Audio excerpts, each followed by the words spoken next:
Hey guys, Matt here, and today we're going to be talking about a fighting game that I actually like. Tell me, have you ever wanted to play as Super Saiyan Shaggy and take out the frustration that you still have from Season 8 of Game of Thrones on Arya Stark? Well, in this game, you can do that. As a child, did you ever wonder who would win in a fight? Bugs Bunny or the fucking Iron Giant? Well, guess what? Now you can find out. Let's get into that. Multiversus, for those of you who have been living under a rock for the past few weeks, is a fighting game developed by Player First Games and published by Warner Bros. Games. In this Smash Bros-esque fighting game, you can play as several different characters from Warner Bros.' long list of IPs and just beat the shit out of each other. Hell, even LeBron James is here, my god. Right now, the game has 17 characters, 9 stages, 5 game modes, and the lab, which is a practice mode. And today, we're gonna be going over all of them, starting with the characters. Characters are split up into a few categories. Bruiser, which does decent damage, but can't really absorb damage as much as Tank. This class also possesses better speed and dodges. Assassin, which is the fastest class when it comes to mobility, and they dish out some of the highest damage in the game. I think I read somewhere saying that they dish out about 14% more, which is insane. Tank, which sacrifices speed for hard-hitting moves and taking more damage. Support can buff themselves and their teammates. This makes them valuable when you're playing in 2v2, but they can also dish out a decent amount of damage in 1v1 or free-for-all. And finally, we have mages, which is the more technical class that uses various tricks and spells to do damage and has the potential to do vast amount of damage fairly quickly. Now, based on my experience, they're definitely more challenging to use, but the payoff is so worth it. And they even list if the character plays vertical, horizontal, or if it's a hybrid, which I personally love. I think it's a way easier way of figuring out what characters you want to play as and what playstyle best suits you by just flat out showing it when you click on the character. All right, with characters out of the way, let's move on to the stages. Now, I know earlier I said that there were 9 stages, but really there's only 8. But even then, there's technically less.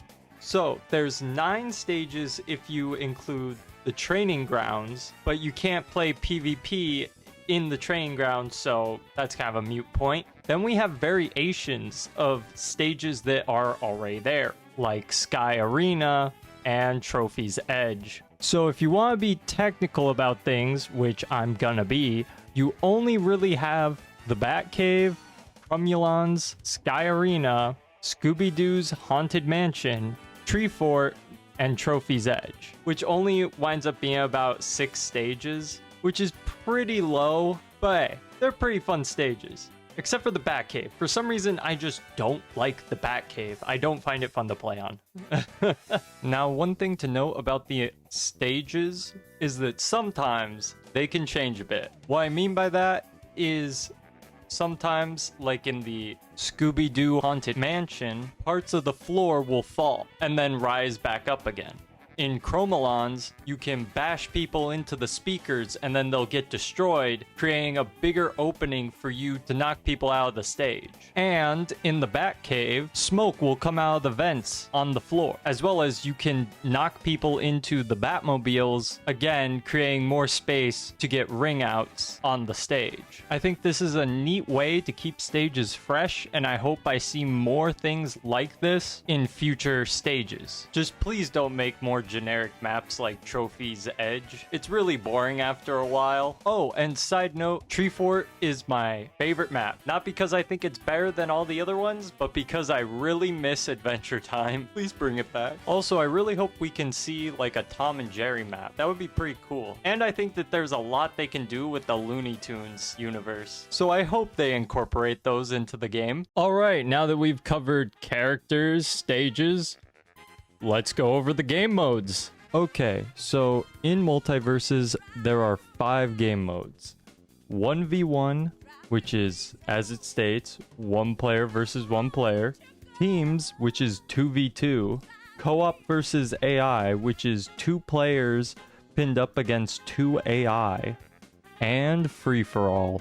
Teams and co-op versus AI are definitely the best options for new players. Because, you know, you got a teammate to rely on, to back you up, to be your buddy.